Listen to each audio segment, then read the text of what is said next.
afternoon, everyone. A warm welcome to our live webinar, Composition in Mobile Photography. My name is Neetu, and I will be the host for the section. Thank you, everyone, for registering and turning up for this session. Also, on behalf of WBA, I would like to express my sincere thanks to Mr. Bishara for accepting our invitation to speak on this topic. Before getting into today's agenda, let me take this opportunity to express our sincere thanks to everyone who attended the last webinar. Please feel free to contact us in case if you have any queries related to it. Also, in case if you haven't received your certificate of participation yet, please forward us the registration confirmation email with your full name and the webinar code WBAWO1. It is very hard to find someone who doesn't own a smartphone, but very hardly use the privilege to shoot a good photo. We must have seen some of the photographs taken by your friends or colleagues and wondering how did they make it. Most of the time, it's not about the camera we use, it's about paying some attention to the ground rules, trips and ticks. The main benefit of mobile photography is the comfort. The fact that all fits in a small bundle, pocket-sized, make it one of the most versatile tool available in the market. However, your smartphone did not arrive with a manual, and we are trying to help you to address the shortage through this webinar.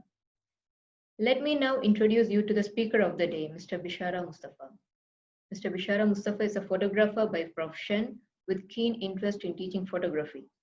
A graduate in professional photography from New York Institute of Photography, his area of expertise includes teaching, fast action, sports, and wildlife photography.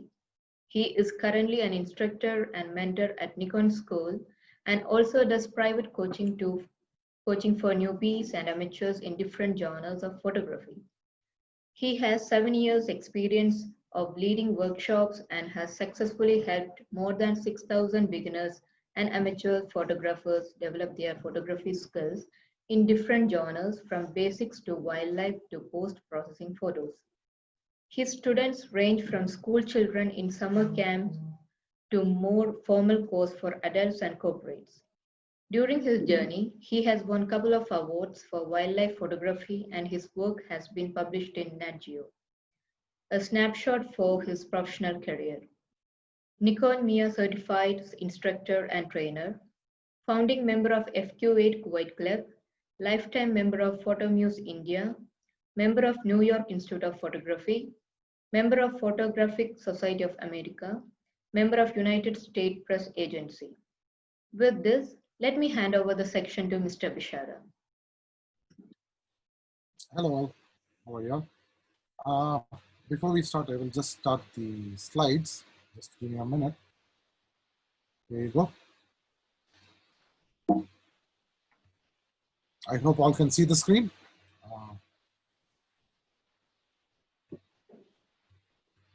So this is who I am. First of all, thank you very much to Neetu for introducing me. Very good afternoon, very good evening to all the people who have joined. Very much happy to see there are a lot of people in the session. My name is Bishara, as Neetu mentioned, and she has given all my profile. But just a few things. So I'm in this field from 1992. And as usual, or as normal people would do, I started off with film cameras. And I still occasionally shoot film. Yes, it's very difficult to get films, but I do shoot film. Very common genre is the people photography.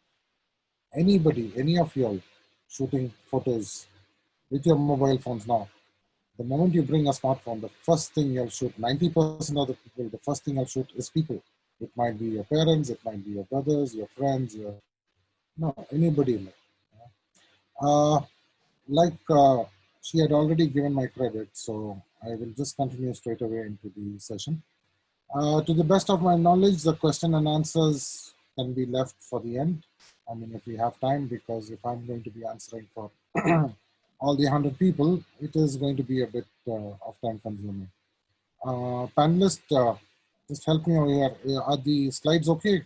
Sound is okay? Hello? Actually, the sound is not that audible. Is it low or it's should I low. go higher? It's low. It's low. Please. Okay, how about now? I think Yeah, I just now have to it's come. fine. Mhm. I'm not using a mic, so I will just go for a little bit more closer. Okay, coming back, just give me a sec. Let me just try to get the other screen. Where is the screen? Okay, so I'll go into the composition rules. I'm sorry, we have a small glitch here. Yeah. So what I wanted to discuss about today, it's not a long session, it's just 1 hour. So whatever I could do in the 1 hour, actually less than 1 hour, I'm trying to fit it in here. Again, like I said, the question and answers can be left towards the end. Okay. And I think the panelists or the host will be giving you a email address where all these questions can be sent, which they will redirect to me. And I will surely answer to the best of my knowledge what I can do. Yeah? So I am just going to be switching between the slide and my mobile phone. So I just want you all guys to be aware of what I'll be telling you all now. First thing I would like everyone is to look for the camera button where it is on your mobile phones, right? Get your mobile phones in your hands. I do have mine. Okay, I have it. I have it over here. And I will be switching to the mobile screen right now. Sorry, So, Bishara, can you please yeah, raise your voice a little more? I'm surprised actually. Why? Because I'm actually shouting on top of my voice. Okay, how's it now? Now it's fine. I really don't want to come straight into the camera. Okay. What I was saying, so the first thing I'll be talking to you all about is the camera button. I'll be switching between these slides and the actual phone screen. So you'll get to see what I'm talking about here. Just switching to the phone screen. Yes. So this is, can you see the phone now? Guys? Me too? The Yes. screen? Okay. Yeah. So this is where the normal camera buttons come, or when you buy a new phone, it's normally one of the 4 or 5 buttons here. I have the screen, yes, perfect. Okay, the first thing I want everyone to do is move this camera button into your hotkeys. It is something which you'll be using a lot. So if everyone is done, I'll just give you all 2 minutes, you all can do it. We have around 100 plus people if I'm not mistaken, and it might take a minute or two for everyone to move, right? So I want you all to be moving that camera button first. Right, okay. The next thing is coming back to, if you're seeing me on the screen, I want you all to take a cloth or a tissue paper and clean the lens. Very important, because you always end up with having pocket fluff or fingerprints on your camera lens. Make it a regular habit. You can get one of these, your sunglasses or your reading glasses cleaning cloth. Keep that in hand always. It's a small cloth, right? It would always be good to have it, and it's meant for, it's good to clean every time you shoot a photo with your mobile. So cleaning is one very important thing if you really want to get good pictures, right? Coming to the next thing, I will switch again back to slides, and you will be looking at me in the screen because this is where I'll be showing you something. Holding of your camera, very important. Can you see me? Can you all see me? Me Yes. too, you're okay? Yeah. Okay. Holding your camera should always be, if you're holding it portrait, make sure you hold it like this, right? Come into your camera screen, hold it this way. When you hold it, you're actually making a good tight grip, right? Pressing the button should always be with your second hand. Click, and that's how you take a photo. Doing with single hand, you always have problems in shake, right? You end up getting blurry pictures or you end up getting shaky pictures. Always make it a practice to have one hand to hold it firm, very firm, second hand, index finger to click on the button. If you're holding it the other way, yes, you can hold it this way, or you can hold it this way, right? This is how I normally hold, and I still use the second hand to click the button. Yes, selfies. For selfies, the best is always use the timer. Just on the timer and hold your hands firm. Make sure it is not shaking too much. There is a better way. I normally use tripods. Very good. You can keep it on a tripod, switch on your timer, and then use the, give that 10 seconds timer so you are in the place where you have to be, especially when you shoot group photos, you have to be having a tripod. It's really good. Any questions are coming in, or are we going to be putting everything to the end, host Neetu? Not now. Like, did we get? Are there any panelists, are there any attendees asking any questions? No, not now. Voice is low actually. It's going low. Hello. Yeah, like sometimes it's not clear. It's going low actually. Could it be because of the network? Because here I'm already hitting red. Huh? Yeah. My voice is already hitting red. Okay, I'm going to increase it max. Let's see what happens. How is it now? Yeah, now it's perfect. This is the max. Okay. Okay, is it fine Okay. now? Yeah, it's perfect. Good. Sorry about that, but unfortunately, that is all the technical glitches you have when you're on internet, especially now when 90% of the people are sitting home, especially in Kuwait and all. There are a lot of people sitting at home Saturday afternoon. It's off day. Netflix uses all the bandwidth. So holding position, we just spoke about it. It's important if you really want to get good and clear pictures.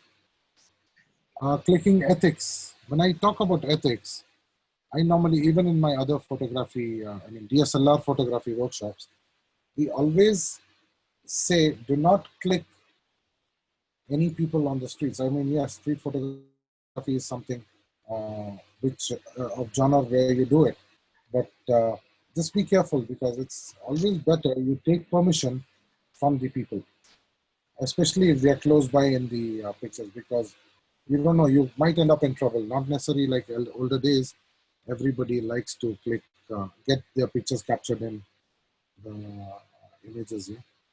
That is something you should be taking care of. Setting on camera, I will be showing you the Android and iPhone to a good extent, but majority of the settings are almost the same, right? It is only that you have extra features on iPhone or Android compared to each other. It's actually the marketing gimmicks. Let me just switch to the screen, and then I should be able to show you.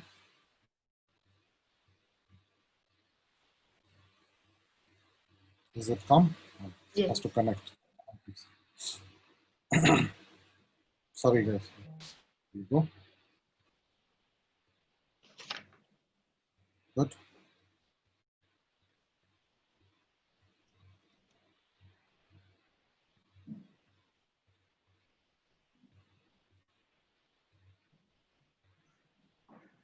Yep. Oh, sorry. It's off. Sharing is paused. Yeah. It's pause. Yeah. I'll start it now. Okay. I'm sharing.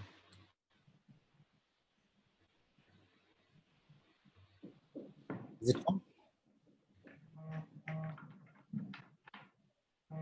Yeah. So at least by the time it connects, we can just talk about it. So when you go to the settings of the camera, it's something very interesting or important. You have to be, this is something which is funny.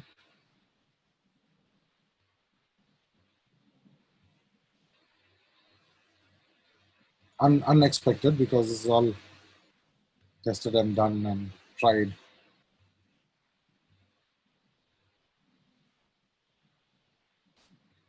So you need to, guys, panelists, see what happens when you have some things which are, blue. We'll just wait. We'll just wait. I can actually go back to the slides and then try to connect it during that time.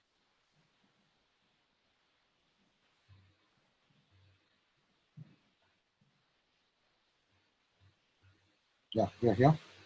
Right, and on the other side, I will just try to do my connection.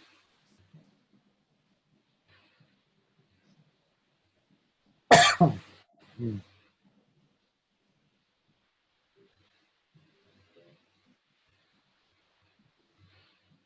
Sorry, guys. Okay, so settings, you can just go to the camera settings, and there is something which is really, really cool. What you do is go to the settings, and you have something called as assistive grid. I will be showing you as soon as my phone gets connected. I will be showing you. Just switch on the assistive grid in the interim till I get connected to my PC. Settings, assistive grid.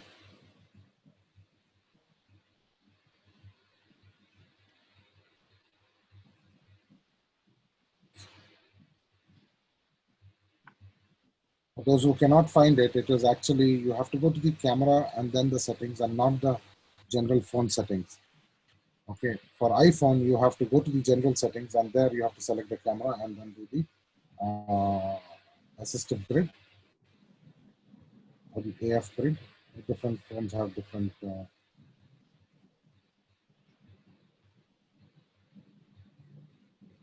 Sorry, guys. Sorry.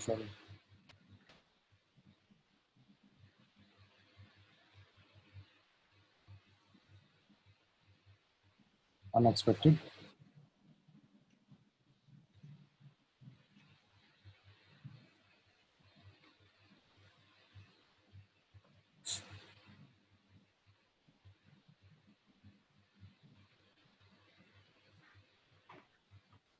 I'm not sure why it keeps dropping the connection from the phone and the laptop. Okay.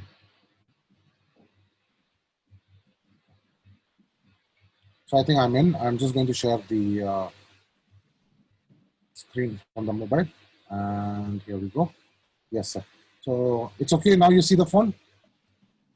Me too. Phone is there, right? Yeah, we can see. Again, it got disconnected. What is wrong with this?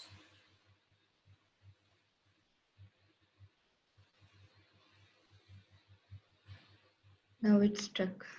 Yeah, it's just getting disconnected. Something which was working, which works fine.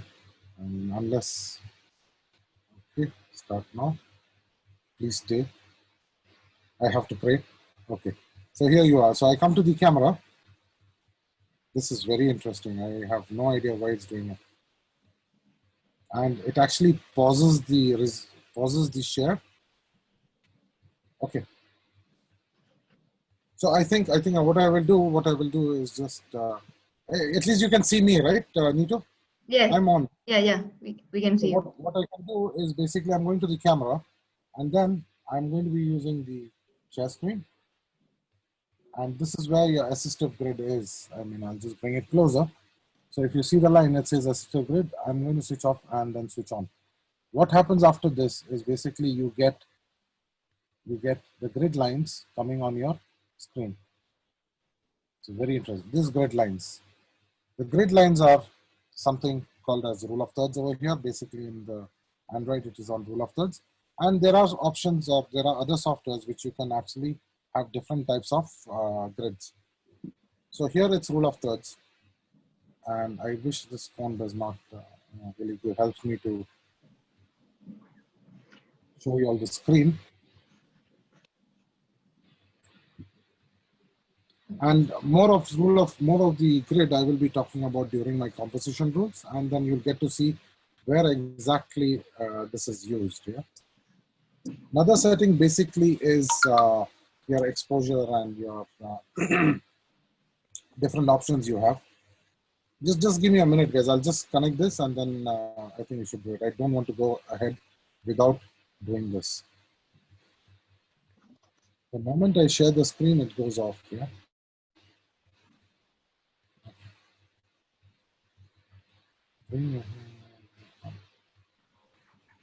Sorry, guys. Just who's that? Anup. It shows the stuck, I guess. Right.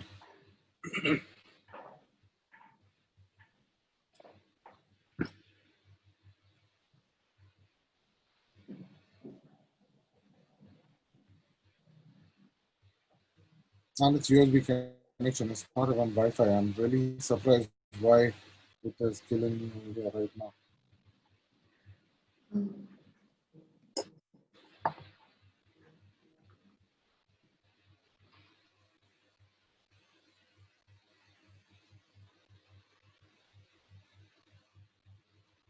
So the moment I switch on the camera, it just gets disconnected.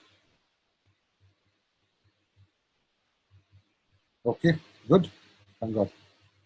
So coming back, I will just show you all. This is the assistive grid, right? In iPhone also it is there. You go to the settings. Is it fine now? Good. Okay. So that is where I was talking about the assistive grid, and you bring the grid on.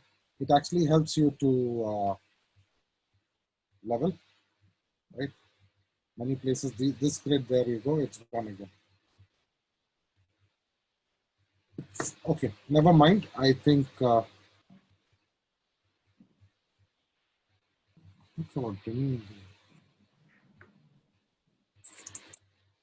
what screen is seen now? It's that phone screen. This one? Okay, Now it's good. now it's the camera is the same, right? Now This is what is seen now? Okay, I'm going to stop the share. I'm going to go back to the slides because I don't know. I'll fix it by the time we do. When we have a poll break, I'll try to fix it. Or if you need time, we can do the poll now. No, I don't think. I'll just finish with this. Okay. The next one is the remote triggers. Normally I use the headphones. Okay, headphones are really good. The volume button of headphones are good for triggering. So when you're on tripod, when you fix your phone on a tripod, you can always use the volume control on your headphones. They actually turn out to be they actually serve the purpose of a remote. The beauty of these remotes or your headphone button is you can actually click photos without too much of shake of the camera. But again, I talk about sharing or shaking of the camera because you want to get tack sharp images. You have to make sure your camera is not shaking. There are a few more available, like Bluetooth ones are available in the market. You can just, I think it's very cheap. Like it comes around 2 KD, 3 KD in Kuwait, equivalent to, I'm talking like $10. So you can do the math, whichever part of the world you are. The options available on different phones, like earlier on the settings itself, when you go to a camera, when you switch on the camera, what happens is it gives you those portraits and landscape and, photo, video, night shot, aperture priority. These are few things which I really wanted to show you all, but having some difficulty with this connection, and this was not there when we were actually doing our rehearsal here. I'm not sure why it came up now. I will try one more time during the poll, and then if it works, then yes, before the next session, I will just show you a little bit. Flash photography. Using the flash, I can, if I'm going to put a question now as a poll, when do you use flash? I know what the answer is going to be. But my point of view on using flash, I use flash in daylight. I normally use flash in daylight just to cover up. If you see the shadows here, now if I have light coming from top, which is normally the sunlight in daylight, to just to remove or lessen these shadows, that is where I use the flash. I often put this question to all my students when I have trainings. The first answer I get is when it is dark or night. Guys, believe me, you shoot night photography without a flash on a tripod, you will get one of the best pictures. Okay, so try reducing your use of flash in low light, right, and let it go for long exposures so you can pick up a tripod and use it over there. Yeah? I think I will just wind up on this first session. Okay. If my phone stops acting funny, I will continue with it. Till then, I think you should go for the polls. Okay. Maybe like 10 minutes max. Okay, 10 minutes. 5 minutes. Because I see 93 participants. Okay, give me 5 minutes. Yeah, 5 minutes. Okay. I will get back after 5 minutes. Okay. I'll be here. I'll just try to do the connection at the same time. Oh, okay. We will be releasing a couple of polls and please respond to it.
Now you got the third poll, and please answer for this.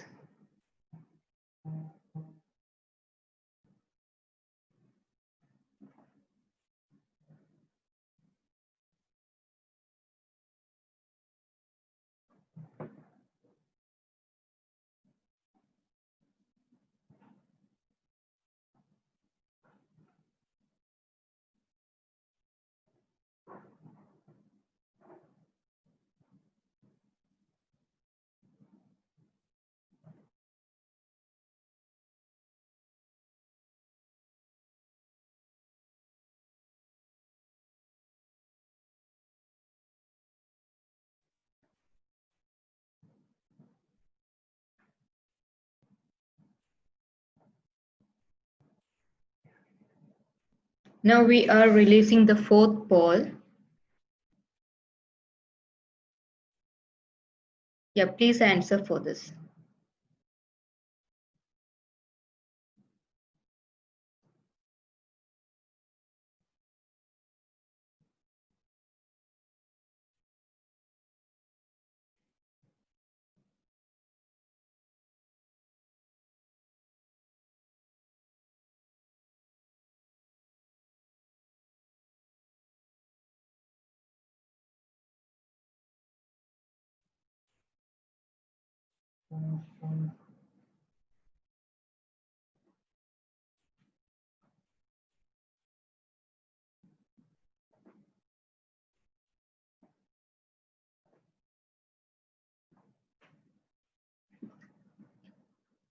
Now coming the fifth and the last poll.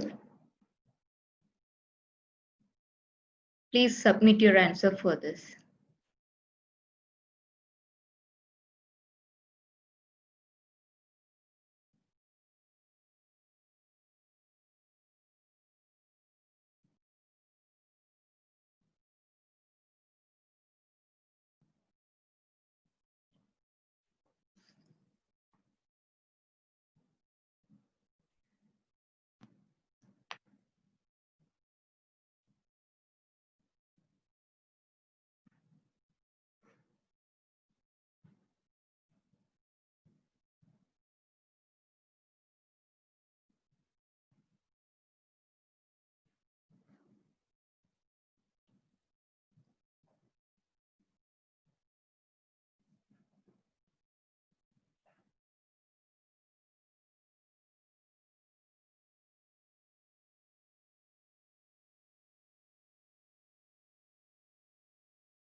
Now we are back to Bishara.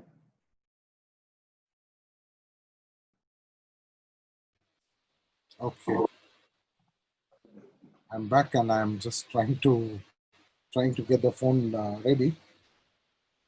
Okay. Okay, I'm reaching somewhere.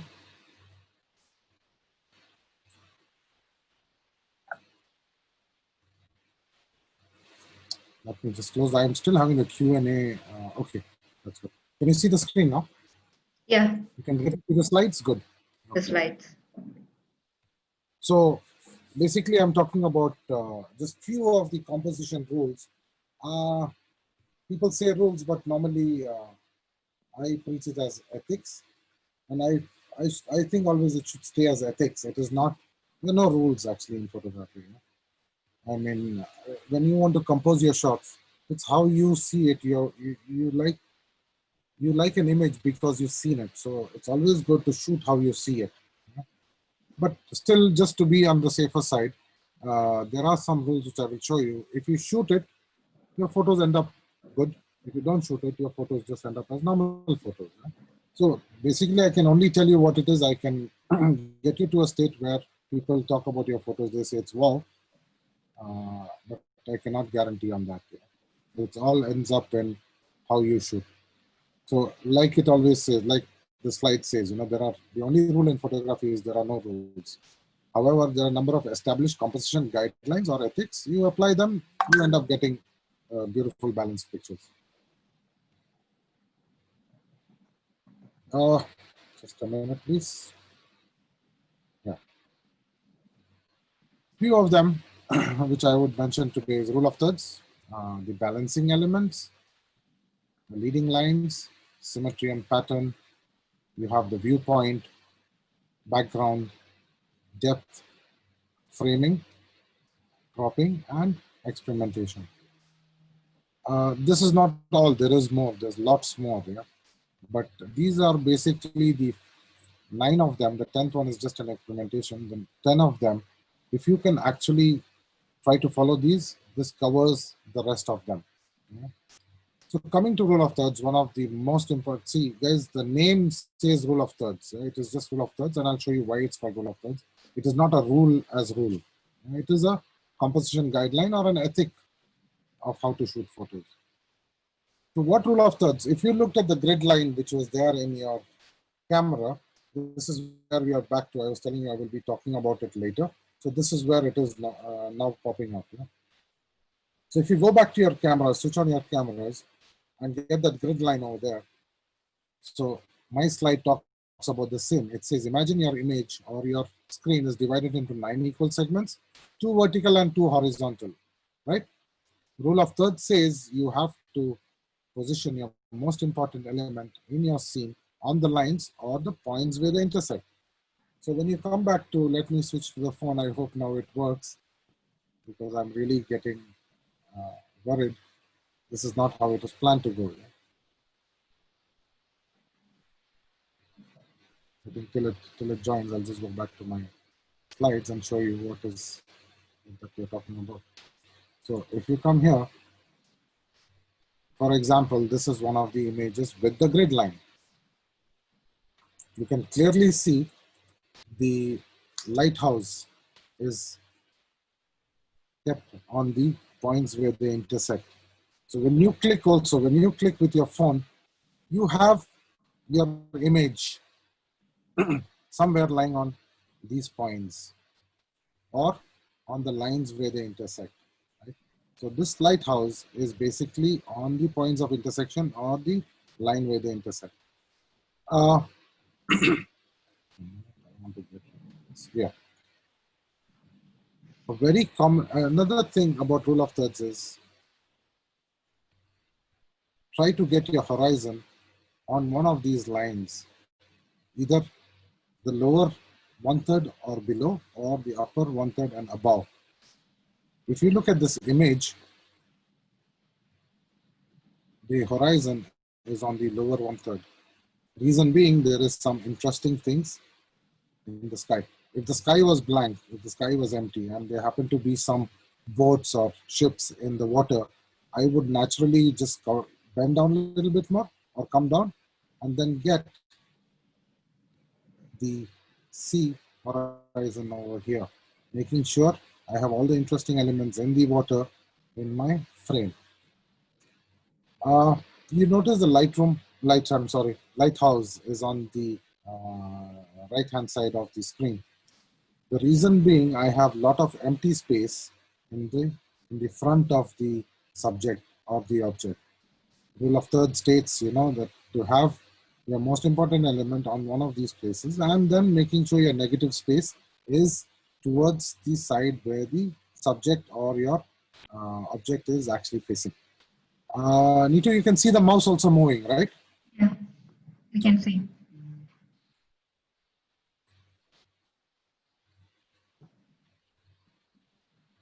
Yeah. So if you look at the empty space, making sure the empty space is in front of the subject. There are a few examples I'll be showing you now, just one or two maybe, not too much, but just for the sake of time, I would like to make it a little bit faster. If you look here, these are the rule of thirds and these are the power points which we're talking about, the points where they intersect. When you click a normal person facing you, this is how you'll be clicking, either here or here. Now, if they are slightly turning towards your right or left, you have to manage it and make sure the empty space is in the direction which they are facing and not on their back. This is rule of thirds. I mean, you can always break the rules or the guidelines. There's nothing like nobody's stopping you. But this is what we see normal. As a human, when you look at anything, you always see it in rule of thirds. Imagine yourself going to the beach or seaside. When you look in there, you are always seeing, I'm just going back to the previous slide. When you look at the sea, you always see, when you look at when you go to the beach and look into the sea, you will always have the horizon either on this lower third or on the upper third. It is very normal. It is how our brains are tuned to see things. Even if you look into movies, you will see the person who's talking or the conversation. If you have like 4 or 5 people in the scene, you will notice this, the person who is talking is always kept on rule of thirds. The moment a second person talks, you will see the video or the camera panning towards the person who is talking. This is very common in all movies. You can actually, after the session, you can go and watch any movie and you'll notice this. This photo has been kept purposely in landscape mode, but if you take your passport photos, your eyes normally falls on these PowerPoints, right? A very common thing when you see anybody, any of your friends, or when you go out and you meet somebody, you tend to have it's involuntary. You look at the eyes, you look at the head, and then you scan the body. This is normal behavior of a human, especially when you see new people. That is what happens. Yeah, I'm trying to get my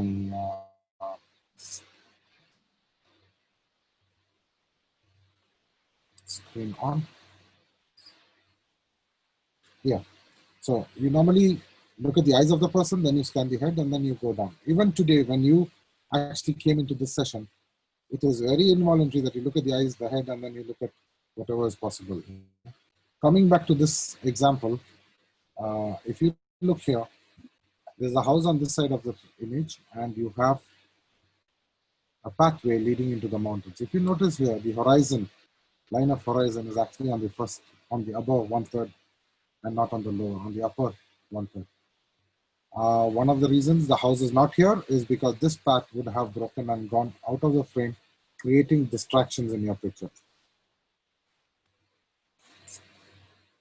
So I know the participants I cannot hear the participants here, but just to let you all know, this is one wrong way of shooting. You have the subject right in the center. You have the line of horizon in the center. Even if you shoot, please make sure you do not publish this or you do not send it out into social media. Before you do that, you either crop it this way or you crop it this way. This is also wrong, but just for the sake of rule of thirds or your balance into pictures, this is how you should be cropping it. Few examples more, I will just show you. So you have another one. You have the Taj Mahal and you have a person. Actually, it's the person which I've been clicking. They fall in rule of thirds, they fall in leading lines. You have a leading line. I'm sure many of y'all, when you all saw it, you had this line taking you into the person. Another one, if you see the grid, it actually falls over here. The rule of third, the line where they intersect fall on the monastery. Buddha, a future Buddha, it's actually a place called this Dixit in Ladakh. And they have the statue lying over there. So there are a few things in this picture. It's just not rule of thirds. Yeah? If you look at the size of the mountains, I'm sure it's very difficult for you to imagine how big it is, right? The Buddha, size of the Buddha also is not something which we know.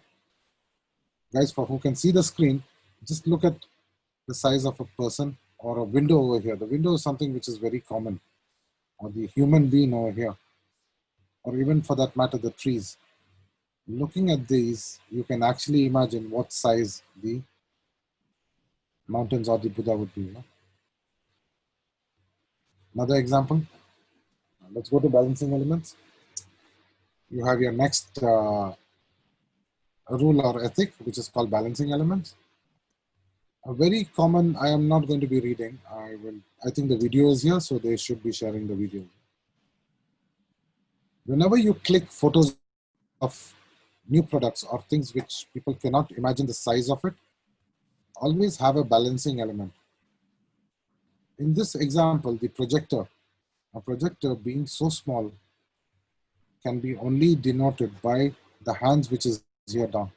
The moment this hand is there, you come to know what is the size.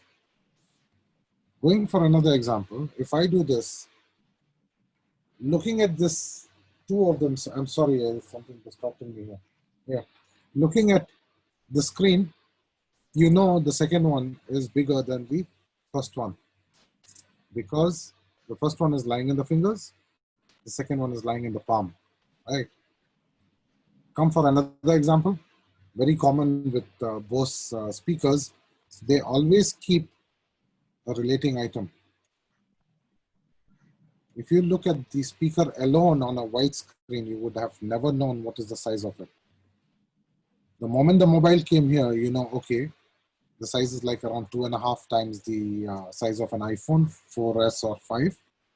And the second second information it actually gives you, the picture gives you is, it is a mobile phone speaker. It is not a normal speaker which you use at home. It's meant for playing music from iPhones or iPods. Another example is a normal Bose speaker. The CD is a balancing element in this picture. You could never imagine the size of the speakers on that white screen if that CD was not there.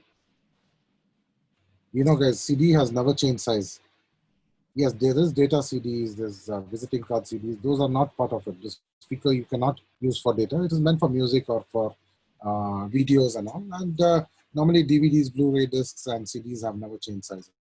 And that is one of the balancing elements. You can use even your normal pencil as a balancing element, yeah, for whatever product you're clicking, as long as it has some relation with the pencil. Yeah. Another one more example is the CD and the speakers. So you can actually say, yes, looking at the picture, I would say, oh, the control is smaller than this CD, it's so small. And the speaker is around this size compared to a CD, right? Leading lines. I'm sure many of you started looking from down and it takes you all the way to the end of the scene. And some of them started from top and continued till you all reached down. The biggest care you should take when you try to shoot lines is do not break the lines in between. So for example, in this picture, if you can see my mouse moving, try not to get the picture cut over here. You know, it would really be bad and it actually distracts a viewer. So if there was a cut over here, a common person, he would go from down and he stops here. And then he starts from top and then he would stop here. And that's a big distraction. And you know, you normally get to see these type of things when you present your photos to friends. And if they do not view a picture for more than 2 seconds, you know that this picture is not good. any picture of yours, if they're going to be spending like anywhere between 5 to 7 seconds, yes, those are good pictures. Yeah? It's a common thing we teach in our DSLR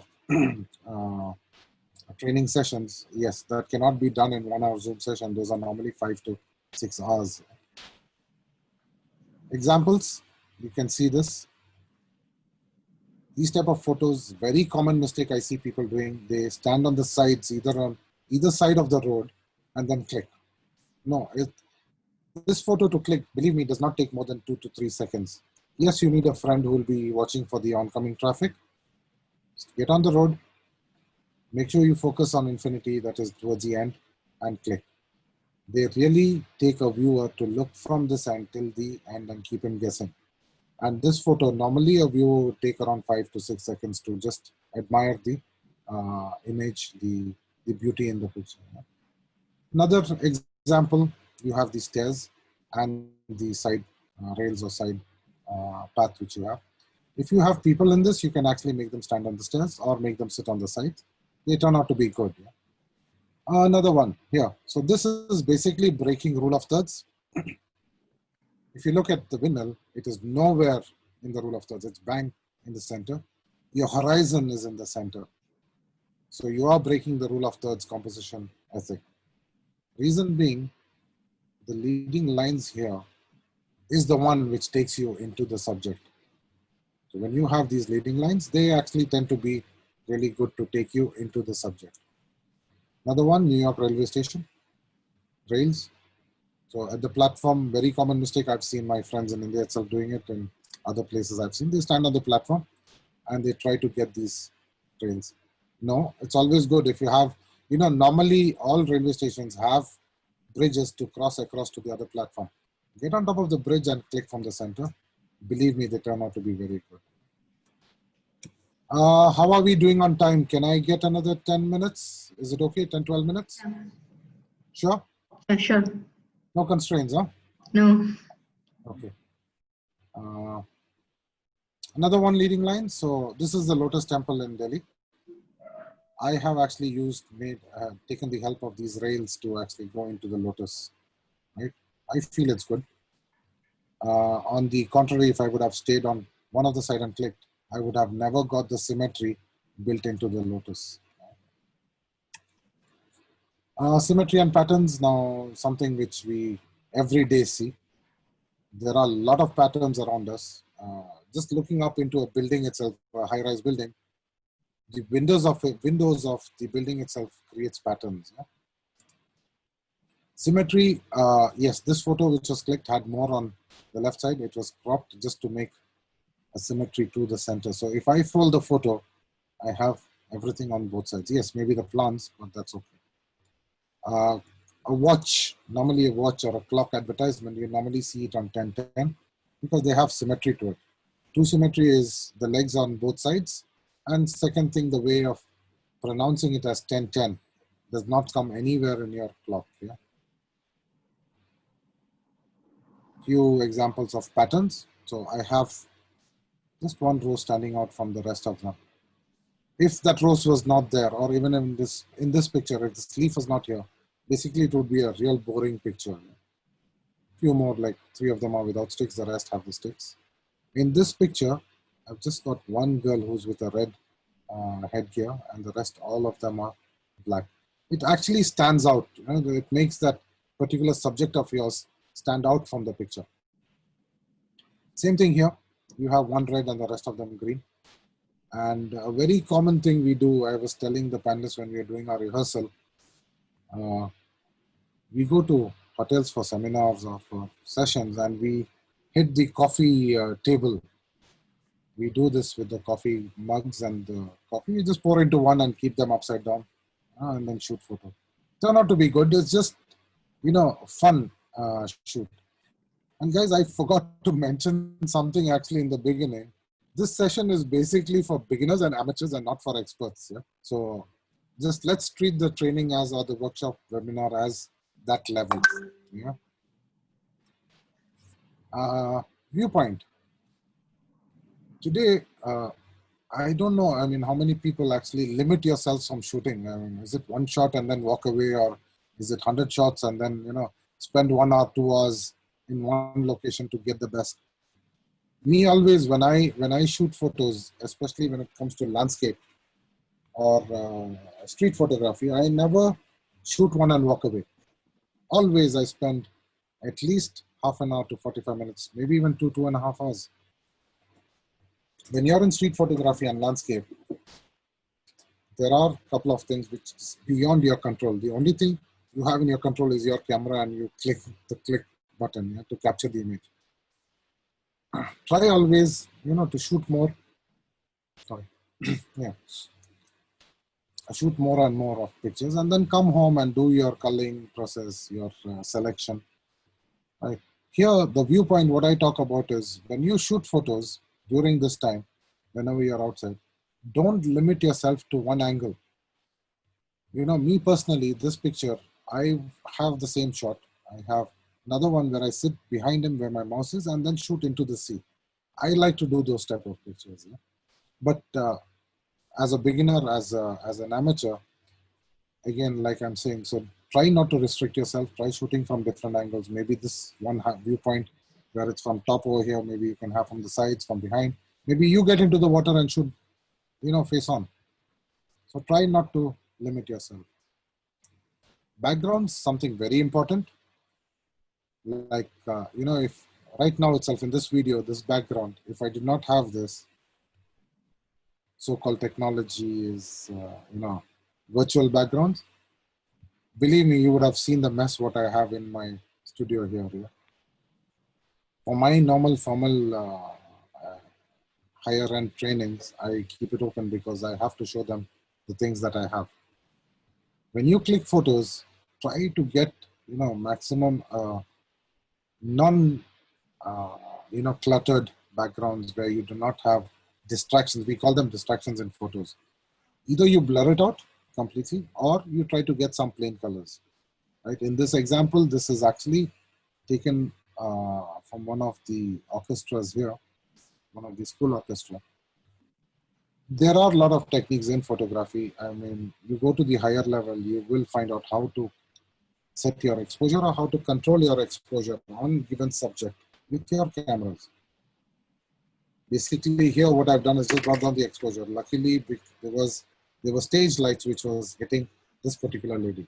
And yes, the head was cropped a little bit and the sides are also cropped, because if I did not do that, you would have the head of somebody else into the picture. And believe me, this photo was just cropped for the sake of the training. Framing, oh, there are a lot of frames in this world. Beautiful. When you're especially in nature, you want to get something framed, you have to keep searching. So one example, I mean few examples I'll show you. The first, I don't know how many Christians are here around in the participants, but there's one beautiful shot which I really love doing. Every Christian wedding I have either attended or, I've never been, I do not do weddings, but my friends or my photography colleagues who do it, I always tell them to shoot one of the best shots in the wedding scene at the church. I am not sure how many must have seen these type of photos, but this is any Christian wedding. This is a compulsory photo. This photo actually denotes man and wife, their first step into the world. So the world is there in the back and they are stepping out from the church. Right? But in photography terms, we call this frame in frame. So you have the door frame in your camera frame. Very, very, what I would say, one of the most important pictures when it comes to wedding photography. If I would have applied rule of thirds, I would have broken the frame, the door over here, right? So try not to do it and then go for these type of photos. Here you don't have to worry about the rule of thirds or the leading lines or anything. It is a composition by itself. It's called rule of thirds. I'm sorry, it's called the frame and frame. Yeah. Another example I can give you is a frame does not have to be a square or a rectangle. It can be an arch. Okay, so this is shot from the mosque inside the Taj Mahal, into the Taj Mahal. So you get to see these arches. Few more examples. It can be an hexagon, right? It can be again an arch. So here the Qutb Minar is there. Care to be taken when you have arches. You have aligned your both ends. Try not to have one on top and one bottom. What happens? The arch will not give you a perfect representation of the subject you're trying to shoot.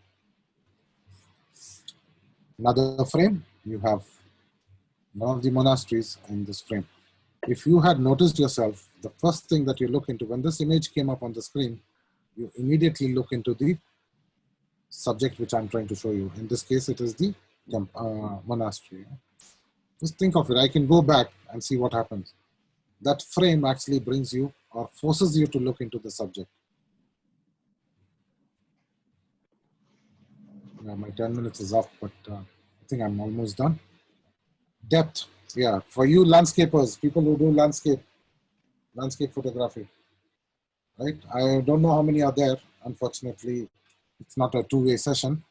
Guys, when it comes to landscape, again, like I was telling you earlier, try to spend enough time. Do not go shooting like, just I shot, just take the phone, and shot and then walk away. No, don't do that. In the nature, you have lot of things which is beyond your control. In this picture itself, you see the fog, the sunlight which comes in, maybe there is dew, mist. If you go at 12 o'clock in the afternoon to this place, like, when the sun is really shining up on top, you can get a two-dimensional, flat image. These shots are normally shot early in the morning, just after your golden hour. Just before the sunrise or the civilian sunrise, or just after an hour after the sunrise has happened. Sorry, an hour after the sunrise. What happens is you start getting shadows of everything, and that's how this three-dimension image is created. Same story here. So if you see, this is not yet like midday, it's like around 10:30, 11. And I do get some shadows, and this is a mobile shot, literally. It's taken with my iPhone 6 at that time. This is 2013, 2014. So if you look at the shadows being formed, the rays of the light coming in. So here again, the rule of thirds is broken because I put the horizon straight in the center. Reason being, I'm trying to get a reflection, right? When it comes to taking photos with reflections, you should have, I would say you should have the horizon in the center. But then only you get to see what's on top and what the reflection is. Cropping. Guys, very common thing, cropping. People just go and crop anyhow. No, take care not to crop. Many have a bad habit of cropping the hair. Some of them you'll see the elbows cut off. So just try to keep them intact. You can crop. There are a lot of guidelines. A lot of cheat sheets are available in Google. All you have to do is just type cheat sheet for cropping photos, and you should end up getting. You should end up getting at least 10 or 15 different types of crop cheat sheets. Anybody wants, I can give it to the panelists over here, and they should be able to share it with you. Experimenting. Today, I finished with the 9 composition rules. You have, why I have put this slide over here purposely is experimentation. Today we are at digital age. All of us, all the participants here, including me, we are very lucky. We do not have any limitations. Older days, we were very tight. We were stuck to, I don't know how many of you all have seen this. Okay, this is roll, right? I mean, I know anybody after in 2000 Millennium Babies, I'm sorry, you all must have, I don't think you all must have worked on this. Yes, there are new guys. I mean, there are kids who are really trying to get into it, but we were limited to 36 shots. And we always, the biggest problem in that was we were scared reaching a place and then, running out of rolls or running out of shots when you really wanted to shoot something which came up. Today, we are so lucky we don't have this limitation. We can keep shooting, firing. You have your phone filled, your storage on your phone. You have it filled, just dump it to your laptop and then start again, right? What advantage you should take about, what is that you have to make, I'm sorry. Take advantage of this situation. Yeah? Take advantage of this. Keep shooting, experiment with different stuff. You don't like it, just delete it, right? I would never say the same thing when it comes to a DSLR photography, but from the mobile, you can always do it. Just delete it and then click again. You never know which shot actually turns out to be good. One of the most boring shots I've shot, yeah, but as part of an experiment, I just wanted to do it. That's it from me. I would like to hand this session over to back to the host. Yeah. Any questions, please make sure you are putting it back to the hosts, and naturally they would be sharing it with me. I am sorry I've crossed the time. They will be sharing these questions with me, and I will surely get back to the best of my knowledge and to the best of what I can do. Yeah? If you see there's a delay in it, you can always ping me or ping the hosts, and that's it from me, guys. Thank you very much for joining. I am going to hand over back to the panelists. There you go. Thank you, Bishara. Yeah. You are, due to time limitation, your answers, the queries for your answers will be given later. Also, you can feel free to send your queries to admin@whiteboardacademics.com. Now, we would like to take this opportunity to introduce our career counseling section for the students. This program is completely free, and you can book your appointment through mentor@whiteboardacademics.com. For your participation certificate, please forward us the registration confirmation emails with full name and webinar code WBAWO2. Thank you, everyone. Looking forward to see you for our next program. Please follow us all the social media platform for all our program updates. Thank you.